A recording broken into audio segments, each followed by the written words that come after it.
Nessa noite, nós vamos dar continuidade à nossa série Parabolê. Hoje nós vamos para o nosso 10º episódio, o 10º capítulo. Nós vamos estudar todas as parábolas que estão em Mateus. Se Deus assim nos permitir, nós partimos depois para uma segunda temporada, talvez em Marcos, enfim, mas hoje nós vamos para a nossa 10ª parábola. Então eu queria que você abrisse por gentileza aí a sua Bíblia, lá em Mateus, capítulo de número 21, verso 33, onde nós iremos estudar juntos a parábola dos lavradores, tá bem? Uma parábola até grande, que tem um contexto interessante também e muito propício para que nós possamos aprender algo novo de Deus nessa noite. Que Deus possa falar conosco, não seja apenas mais um estudo qualquer, mas que seja revelação, Toda a palavra de Deus, ela é inspirada, ela é inerrante, ela não falha, ela é infalível, Então aquilo que Jesus ensinou através de parábolas há 2000 anos atrás, ainda é infalível, ainda persiste, ainda é aplicável nas nossas vidas, Prova disso é que nós temos em nossas mãos o livro mais vendido da história da humanidade, que é a Bíblia. Graças ao advento da Reforma Protestante, lá em 1517, através de pessoas ilustres como João Calvino, como Martinho Lutero, principalmente, que foi responsável por brigar em prol da tradução da palavra de Deus. Hoje nós temos ela escrita, nós temos ela digitalmente, e eu sou um incentivador, de que você tenha a Bíblia impressa, de que você tenha a Bíblia escrita, Vamos fazer valer a pena o trabalho de Gutenberg, da impressão da Bíblia. Vamos fazer valer a pena a oportunidade e a liberdade que nós temos de andar com a Bíblia em mãos. Vamos lá, voltando aqui para Mateus 21, verso 33. Ouçam outra parábola. Havia um proprietário de terras que plantou uma vinha, colocou uma cerca ao redor dela, cavou um tanque para prensar as uvas e construiu uma torre. Depois arrendou a vinha a alguns lavradores e foi fazer uma viagem. Aproximando-se a época da colheita, enviou seus servos aos lavradores para receber os frutos que lhe pertenciam. Os lavradores agarraram seus servos, a um espancaram, a outro mataram e apedrejaram o terceiro. Então enviou-lhes outros servos em maior número, e os lavradores os trataram da mesma forma. Por último, enviou-lhes seu filho, dizendo: a meu filho respeitarão. Mas quando os lavradores viram o filho, disseram uns aos outros: este é o herdeiro, venham, vamos matá-lo e tomar a sua herança. Assim eles o agarraram e lançaram-no para fora da vinha e o mataram. Portanto, quando vier o dono da vinha, o que fará aqueles lavradores? Responderam eles: matará de modo horrível esses perversos e arrendará a vinha a outros lavradores que lhe deem a sua parte no tempo da colheita. Jesus então lhes disse: vocês nunca leram isso nas Escrituras? A pedra que os construtores rejeitaram tornou-se a pedra angular. Isso vem do Senhor e é algo maravilhoso para nós. Portanto, eu lhes digo que o reino de Deus será tirado de vocês e será dado a um povo que dê os frutos do reino. Aquele que cair sobre esta pedra será despedaçado, e aquele sobre quem ela cair será reduzido a pó. Quando os chefes dos sacerdotes e os fariseus ouviram as parábolas de Jesus, compreenderam que ele falava a respeito deles e procuravam um meio de prendê-lo, mas tinham medo das multidões, pois elas o consideravam profeta. Uma parábola até um pouco mais extensa, porque além de contar a parábola aqui, Mateus escreve um pouco da reação que aconteceu após a parábola ser explicada, após a parábola ser contada. Dentre todas as parábolas que nós estamos vendo, desde a primeira até essa 10ª, algo que é fundamental é a contextualização de Jesus. Jesus era um mestre nato, Jesus sabia ensinar, Hoje, o que os coaches aí tentam fazer, que é inspirar pessoas através de ensino, Jesus fazia sem dificuldade alguma, porque Jesus era um mestre nato. Jesus não precisou fazer nenhum curso de oratória, nenhum curso de didática, ele sabia ensinar. E ele sabia ensinar porque ele sabia aproximar aquele público que estava ouvindo daquilo que ele estava dizendo. Jesus não tinha palavras rebuscadas, palavras técnicas. Jesus era coerente no que ele estava dizendo. Jesus ensinava algo que era palpável para aquelas pessoas. E mais do que isso, né? Jesus ensinava aquilo que ele vivia. Jesus não estava ensinando algo que era da boca para fora. Jesus estava ensinando o modo qual ele estava vivendo com os seus próprios discípulos. O que Jesus estava fazendo era ensinar aquilo que na realidade ele já fazia com os discípulos. E quando Jesus, né, coloca essa imagem aqui para eles, ao contar essa história, essa parábola, né, quando você vai lendo, você vai criando as imagens na sua mente, né? As pessoas daquela época também iriam pensando, né, naquilo que estava sendo dito e planejando a imagem na mente. E aí Jesus ele começa a ensinar, então ele fala de uma vinha. Vinha era algo muito natural, muito corriqueiro para as pessoas daquela região, né? Havia muitas plantações de vinha, né? A uva era ainda é, né, uma fruta típica daquela região, né? Além da vinha, Jesus fala que veio o Senhor e não só plantou a vinha, mas como cuidou daquele ambiente. O que aquele Senhor fez com a vinha? Primeiro, ele coloca uma cerca. Colocava-se as chamadas cercas vivas naquelas regiões. A cerca viva é uma cerca composta de plantas espinhosas.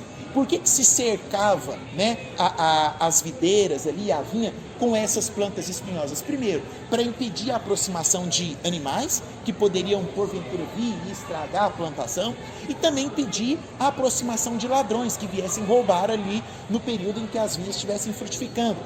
Além da vinha, além da cerca, Jesus fala que foi construído um lagar, né? Na tradução da NVI deixa claro que é um tanque. Na verdade eram 2 tanques que eram construídos. Como os terrenos eles possuíam declives, né? Construía-se um tanque superior, que era o local onde se colocava, se despejava as frutas, né? As uvas, que era o local onde se pisava. Dali fazia geralmente isso era feito na rocha, né? Ou através de tijolos, fazia então uma espécie de corredor, né, escoamento, para que o suco prensado, pisado daquelas uvas no lagar superior, descesse e escoasse para o lagar inferior, onde era coletado ali todo aquele líquido, né, que surgia. Então ele plantou a vinha, construiu a cerca, fez o lagar, construiu também uma torre, que era muito comum. A construção de torres naquela época era algo comum porque, primeiro, as pessoas que eram contratadas para cuidar, né, daquela vinha, elas eram responsáveis também por cuidar e vigiar o local. Para vigiar o local, ele morava ali. Então aquela pessoa geralmente morava, né, e dormia lá no alto da torre. Para quê? Para que dali ela pudesse olhar o que estava acontecendo. Então o Senhor plantou a vinha, cercou a vinha, construiu lá o tanque de pisar, né, o lagar. Além disso, construiu uma torre. E a última coisa que ele faz, ele arrendou tudo aquilo. Você concorda comigo que ele investiu muito dinheiro? Gastou muito ali? Não foi algo simples, algo fácil, né? Ele investiu, plantou, e depois que ele terminou tudo isso, ele arrendou. Esse ato de arrendar era algo muito comum naquela época, certo? Por que era algo muito comum? Porque era as pessoas que tinham condição, né? Digamos que os ricos, né? Eles não tinham tempo para ficar ali dispondo do seu tempo.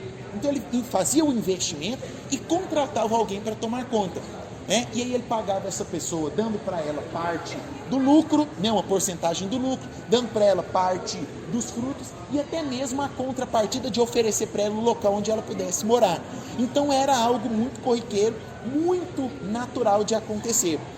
Bom, feito isso, Jesus diz que há uma contratação de lavradores para tomar em conta. Então ele arrenda para um determinado grupo de pessoas. Naquela época havia muitos lavradores, porque financeiramente a Palestina daquela época estava quase que falida, devido aos altos impostos cobrados por Roma. Os romanos sugavam tudo que eles podiam da Palestina, tudo e mais um pouco, através dos impostos. Então era uma região que vivia uma pobreza muito grande, né? Dentro desse aspecto, havia muitos lavradores. Por quê? Ele pensava, olha, se eu arrendar uma vinha dessa daí, né, além de ter trabalho garantido, eu vou ter lugar para morar e ainda vou ter fonte de renda, né? Então, havia muitos tipos de lavradores naquela região que topavam, né, essa contratação. Só que Jesus encerra mostrando que os lavradores que foram contratados ali não eram boas pessoas, porque a atitude deles, né, ao fazer o acordo ali com o dono da vinha, não foi uma atitude das melhores. Nós vimos o que aconteceu. Esses lavradores, com a mente e o coração corrompido, resolvem tomar aquilo que não era deles. Então, quando o Senhor manda lá os servos para receber, eles os espancam, apedrejam. Jesus manda outros, eles fazem a mesma coisa, até matam os servos. Por último, o dono manda o seu próprio filho, pensando: eu vou mandar o meu filho, quando ele chegar ali, aqueles lavradores maus vão respeitá-lo. Mas acontece o pior. Aqueles lavradores, na maldade do coração, né, pegam o filho do dono da vinha e matam. O que nós podemos aprender e o que Jesus está demonstrando aqui? Talvez não, os teólogos dizem que essa seja uma das parábolas de Jesus mais claras quanto a sua revelação em ser o Filho de Deus. E até por isso que os fariseus ficam extremamente revoltados no final, extremamente revoltados, porque eles entendem o que Jesus está falando. Olha, se Jesus está falando do dono da vinha, ele está falando de um Deus, né? Os lavradores maus somos nós que não estamos cuidando aqui, né? E principalmente Jesus revela o que iria acontecer com ele, que era a sua morte, né? Por isso que os fariseus ainda ficam mais indignados ainda. Falam assim: como que ele já sabe daquilo que nós estamos articulando apenas entre nós? E aqui, dentro de todo esse contexto, nós podemos aprender algumas coisas muito importantes. A parábola nos diz muito a respeito de Deus, a respeito dos homens e a respeito desse Jesus. O que essa parábola nos diz a respeito de Deus? Primeiro, a parábola nos diz que Deus confia nos homens. Deus confiou algo em suas mãos. Deus confia em você. Deus acredita no seu potencial. Eu não estou aqui falando que você é o melhor e que você tem potencial, por isso vá conquistar o mundo. Não. Eu estou dizendo que Deus te deu habilidades, que Deus te deu dons, e você precisa exercer esses dons. Sabe por quê? Porque o mesmo que deu esses dons, confia que você, né, é capaz de executar esses dons. Deus te deu inteligência, Deus te deu habilidade, Deus te colocou, né, em lugares especiais para que você seja a diferença ali. Essa parábola nos ensina também que Deus, ele é um Deus paciente, é um Deus que espera algo destes homens. Agora, a parábola deixa claro que existe uma diferença entre a paciência que tolera e a paciência que aceita. Deus é muito paciente a ponto de tolerar muitas vezes as nossas iniquidades. Se Deus não fosse paciente com por tolerar as nossas iniquidades, quem de nós estaríamos vivos aqui? Deixa eu perguntar para você: quantos pecados você cometeu nesse último mês? Quantos pecados você cometeu nesse ano? É muita coisa, né? Não dá nem para contar, né? Deus, ele não aceita o seu pecado, mas Deus é paciente no sentido de olhar para você e falar assim: eu confio nele, eu acredito ainda no potencial daquele filho que eu criei. E terceiro, a parábola nos diz muito sobre o juízo de Deus. Nós estamos vivendo num período, né, onde nem todos os pregadores pregam sobre o juízo de Deus. E existe um juízo. Existe um momento onde nós precisaremos dar conta daquilo que nós estamos cuidando. A parábola, ela deixa isso muito claro. Haverá um dia em que nós seremos cobrados por aquilo que foi nos dado. E aí? O que você fez com a inteligência que Deus te deu? O que você fez com a capacidade que Deus te deu? Existe uma outra parábola muito interessante nesse contexto, que é a parábola dos dons, né? Haverá um dia que nós seremos cobrados por isso. Haverá um dia que isso será levado a juízo. E aí? O que você vai dizer? Lembra da pregação que eu preguei aqui, né? O telão, né? Imagina, quando você estiver lá diante, não vai ter o telão, né? A gente sabe disso, mas existirá um dia do juízo. E o que você apresentará para Deus? Quais serão os seus amigos que você apresentará para Deus, dizendo: Senhor, esses aqui eu consolei. Senhor, esses aqui eu ajudei. Ou será que são seus amigos, né, que estão te influenciando mais do que você está os influenciando? Nós precisamos ter em mente que haverá um juízo. A nossa vida não pode passar por acaso ou à toa. Existe algo que Deus irá cobrar de nós. O que nós podemos aprender nessa parábola a respeito dos homens? Primeira coisa, os homens são privilegiados por ter a ajuda de Deus. Eu e você somos privilegiados. Nós aprendemos aqui que Deus fez a vinha, Deus cercou a vinha, Deus fez o lagar, Deus construiu a torre, Deus investiu o que é a vinha? A vinha é o mundo. Deus nos colocou nesse mundo, Deus colocou maravilhas ao nosso redor, né? Eu costumo dizer muito isso, né? Você viu o pôr do sol hoje? Tanto que ele estava bonito, né? Acorda mais cedo da manhã, no domingo, levanta lá às 5 da manhã, o sol está nascendo exatamente 5h28, nesse horário que nós estamos.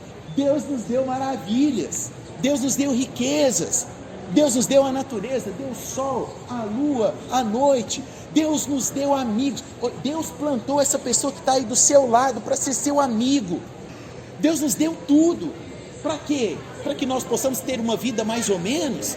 Aí eu vejo a importância de alguns conceitos sociais, né? A importância da sustentabilidade, nós temos que cuidar do meio ambiente, por quê? Porque foi Deus que nos deu, né? A importância da moralidade, nós temos que cuidar das pessoas que estão ao nosso redor, nós temos que ter um perfil social, um perfil moral, tem que ser a essência do cristão, a moralidade. A cultura, Deus nos deu a cultura, olha que coisa maravilhosa que Deus colocou no mundo. Gente, você já parou para pensar que o mundo não precisaria ter música? Deus poderia ter feito o mundo sem música, e nós nunca iríamos conhecer a música, mas Deus deu a habilidade para o homem de compor, Deus criou a música. Olha que coisa maravilhosa, um detalhe que Deus fez, sabe? Deus pensou assim, farei a música, colocarei no coração de Beethoven, né, o dom da composição, né? Deixarei Djavan fazer umas melodias bonitas, né? Colocarei uns cristãos para falarem, né, das maravilhas através da música cristã, né?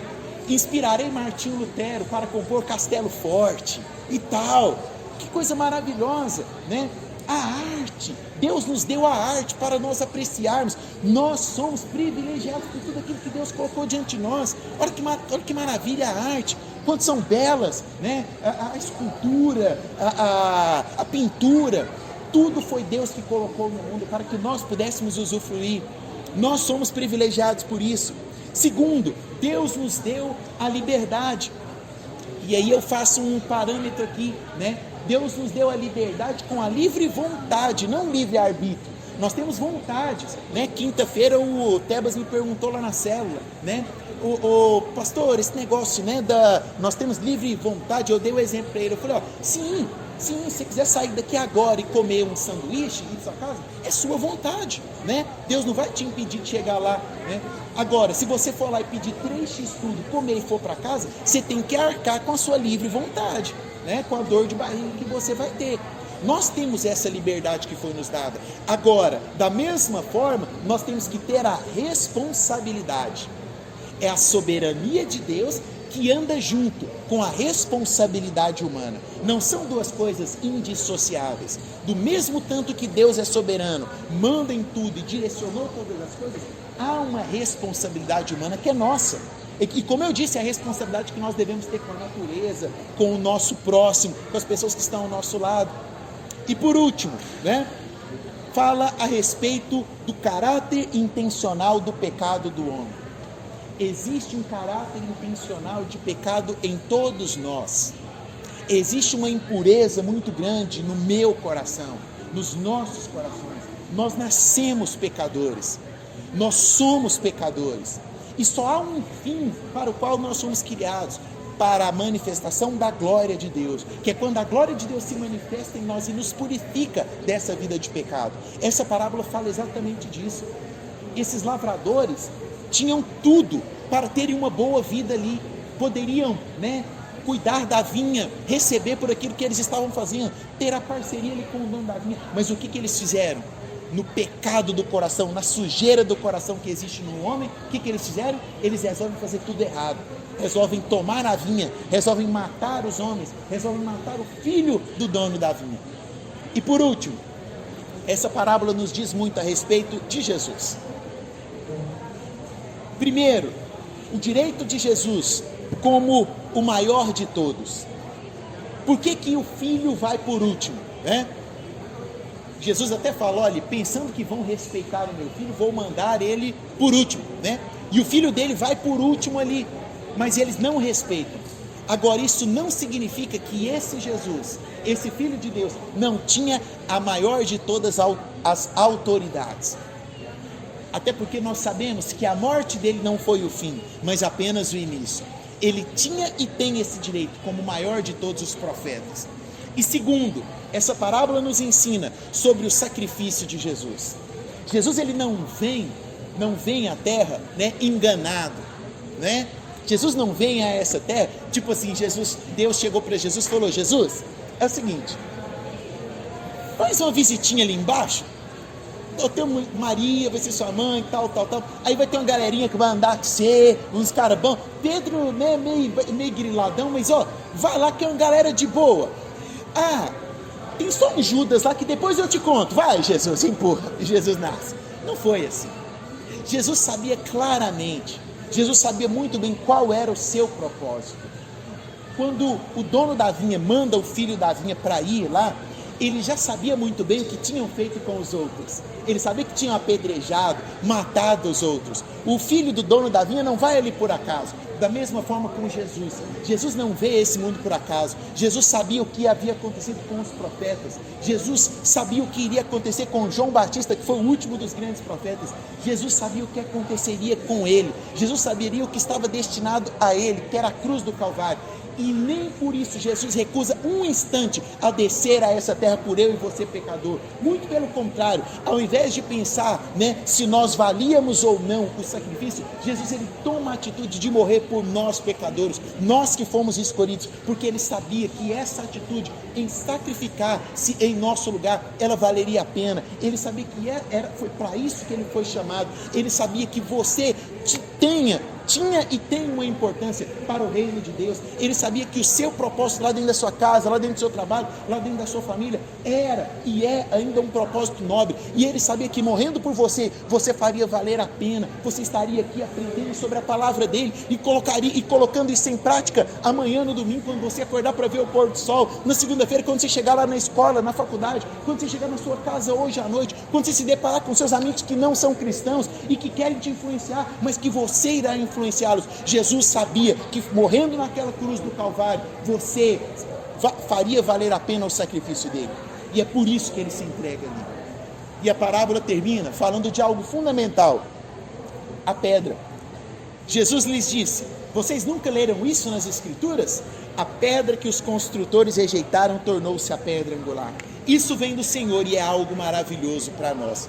Por que Jesus cita isso? Porque essa frase aqui já estava escrita no Antigo Testamento em dois lugares. Primeiro, em Salmos capítulo 118, o salmista Davi já tinha colocado sobre a pedra que os construtores rejeitariam. E quando Davi coloca essa pedra, Davi não está colocando como uma pedra qualquer, ele está colocando como a pedra mais importante. O imperador romano Juliano, ele quis fazer retroceder o cristianismo. Nesse processo, né, ele colocou deuses pagãos dentro de toda a região do Império Romano. Dentro desse propósito, ele perseguiu cristãos, matou cristãos e, ao final da sua vida, escreveram na sua biografia algo que ele havia dito, que era o seguinte: empurrar a Cristo fora do posto supremo não era algo que eu pudesse fazer, pois o homem da cruz se converteu não só em juiz, mas rei do mundo inteiro. A frase do rei Juliano, que tentou com todas as suas forças expurgar o cristianismo da região. E o segundo local que nós encontramos essa frase sobre a pedra angular é lá em Isaías, tanto no capítulo 8 quanto no capítulo 20, colocando essa pedra como a pedra de tropeço e também a pedra angular. O que é a pedra de tropeço? A pedra de tropeço é aquela pedra fundamental quando se iria, né, construir uma casa na região. Então colocava-se aquela pedra e talvez passava-se muito tempo para construir aquela casa. Então algumas pessoas podiam passar por lá e tropeçavam. Mas ela era a pedra fundamental que daria início àquela obra. Jesus foi essa pedra, a pedra de tropeço para muitos, mas também a pedra angular. além da pedra angular, nós temos a pedra que delimita todos os ângulos, ou que delimitava naquela época de construção mais arcaica, né, todos os ângulos de como que seria a estrutura daquela casa ou daquele palácio. Jesus era essa pedra que dividiria todos os ângulos, que dividiria a história, que colocaria fim na maldade humana e que colocaria início a um novo projeto, a uma nova proposta de vida, de reino, a um novo conceito de amar, a um novo conceito de caminhar junto, a um novo conceito de receber o próximo, a um novo conceito de uma religião que não é baseada apenas em dogmas, mas uma religião que é vivida, uma religião que não se baseia apenas naquilo que é feito dentro do templo, mas uma religião que extravasa os muros da igreja, que entra dentro das faculdades, das escolas, uma religião que não pode ficar silenciada dentro do coração daqueles que se dizem religiosos, mas uma religião que explode, que queima, que arde no teu coração, que faz o teu coração bater mais forte quando você encontra um necessitado na rua, te dando vontade de ajudar, uma religião que faz teu coração queimar quando você vê alguém chorando e te leva a uma vontade de ajudar aquela pessoa, uma religião que faz o seu coração pulsar para fora do teu peito com o intuito de salvar a tua casa, de salvar a tua família, de pregar o evangelho, de falar do evangelho. Essa é a religião que nós cremos, esse é o Jesus que nós aceitamos, que é a pedra de tropeço, que é a pedra angular, a pedra que muitos rejeitaram, mas que nós a aceitamos. Que essa pedra venha fazer a diferença nas nossas vidas, que essa pedra venha ser o nosso conceito de vida, que essa pedra venha ser o nosso conceito de noção, que essa pedra venha ser a nossa bússola, melhor dizendo, que nos faça caminhar em uma única direção, daquele que nos ama, daquele que nos aceita e que nos chama como filhos de Deus. Em nome de Jesus, que essa palavra faça sentido em teu coração. Vamos orar? Amém. Senhor, nós te louvamos, nós te agradecemos, que essa parábola, ó Deus, possa fazer sentido em nossos corações e nas nossas vidas. Nós invocamos o teu nome, porque sabemos que o Senhor é precioso. Sabemos, Pai querido, que essa palavra pode fazer diferença a partir de agora nas nossas vidas. Nos ensina, ó Deus, a ser bons filhos, bons funcionários, bons servos, e nos ensina, ó Deus, a deixar essa chama queimar em nossos corações. Que possamos viver, ó Deus, o verdadeiro evangelho, um evangelho de graça, um evangelho de poder, um evangelho de ação, um cristianismo, ó Deus, puro, simples, mas aplicado onde quer que nós venhamos estar. Ó Deus, faça essa palavra frutificar em nossos corações e que ela não fique apenas guardada conosco, mas que ela se espalhe, ó Deus, e que dê frutos onde quer que nós venhamos estar. Assim nós oramos, Deus, nessa noite, em nome do teu Filho amado, Cristo Jesus, o Nazareno. Amém, amém. Deus te abençoe. O desejo profundo do meu coração é que essa palavra possa ter falado com você, gerando esperança, gerando graça e principalmente gerando amor. Que essa pedra que é Jesus possa renovar a sua fé, renovar o seu entendimento. E eu te espero aqui no nosso próximo episódio da série Parabolê. Que Deus te abençoe em nome de Jesus.